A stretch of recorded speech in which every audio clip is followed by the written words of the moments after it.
राम। जय श्री राधे राधे। जय श्री महाकाल। राजा सुबाहु ने सिंधु देश में उत्पन्न 2000 उत्तम घोड़े सुदर्शन को विवाह के अवसर पर दहेज के रूप में दिए। भार ढोने में कुशल 3000 ऊँट तथा अन्न एवं घी आदि से भरी हुई 200 बढ़िया बैलगाड़ियां दहेज में सुदर्शन को समर्पण की। तदनंतर राजा सुबाहु ने रानी मनोरमा के सामने जाकर हाथ जोड़े हुए प्रणाम किया और यूँ कहा, राजकुमारी, आप श्रेष्ठ कुल में से संबंध रखने वाली छत्राणी हैं। मैं आपका सेवक हूँ। अब आपके मन में जो बात हो वह बताने की कृपा करें। तब मनोरमा ने भी सुबाहु से मधुर वचनों में कहा, राजन, तुम्हारा कल्याण हो, तुम्हारे कुल की वृद्धि हो। तुम्हारे द्वारा मेरा खूब सम्मान हो गया, क्योंकि तुमने अपनी रत्नमयी उत्तम कन्या मेरे पुत्र सुदर्शन को प्रदान की है। राजन, यश गाने में कुशल बंदीजन और मागध है।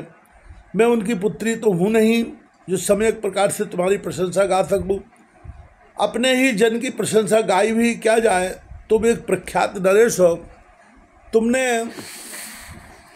संबंध होने के कारण मेरा पुत्र सुदर्शन सुमेरु के समान उच्च अधिकार पा गया।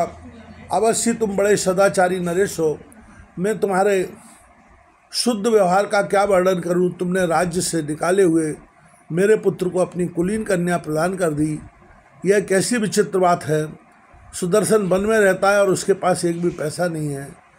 उसके पिता कभी स्वर्ग सिधार गए थे, साथ में सेना भी नहीं है। भाई केवल फल खाकर गरीबी से जीवन व्यतीत करता है। फिर भी इन सभी नरेशों को छोड़कर तुमने अपनी गुणवती सुंदरी कन्या का इसके साथ विवाह किया है। यह क्या साधारण बात है।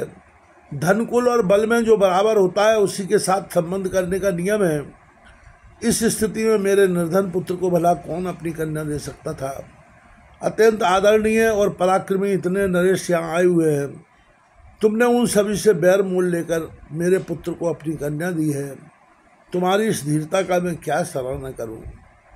मनोरमा के वचन सुनकर सुबाहु के मन में अपार प्रसन्नता हुई। हाथ जोड़कर वह पुनः मनोरमा से कहने लगा, मेरा यह राज्य अत्यंत प्रसिद्ध है, आप इसे स्वीकार करें।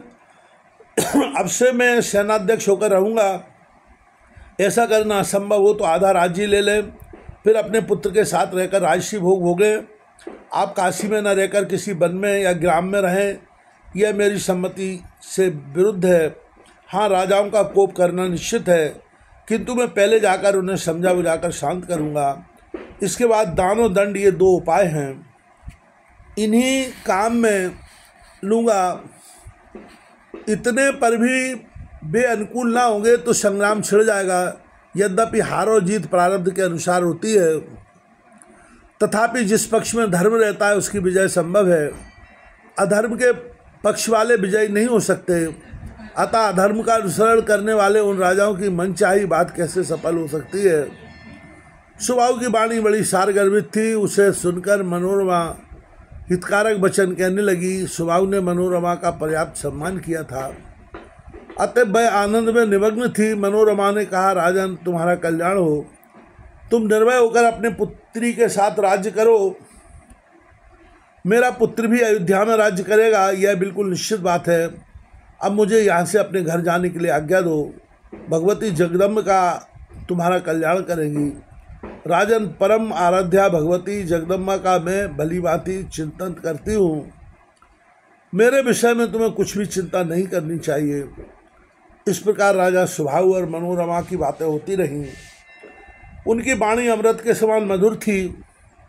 बातचीत होते होते ही रात बीत गई। सवेरा हो गया।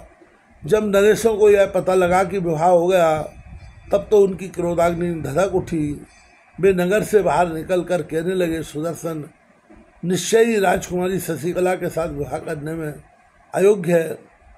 हम आज भी उस कलंकी राजा सुबाहु और कुमार सुदर्शन को मारकर राज्य लक्ष्मी सहित शशिकला को छीन लेंगे, अन्यथा लज्जित होकर कैसे अपने भवनों पर जाएंगे।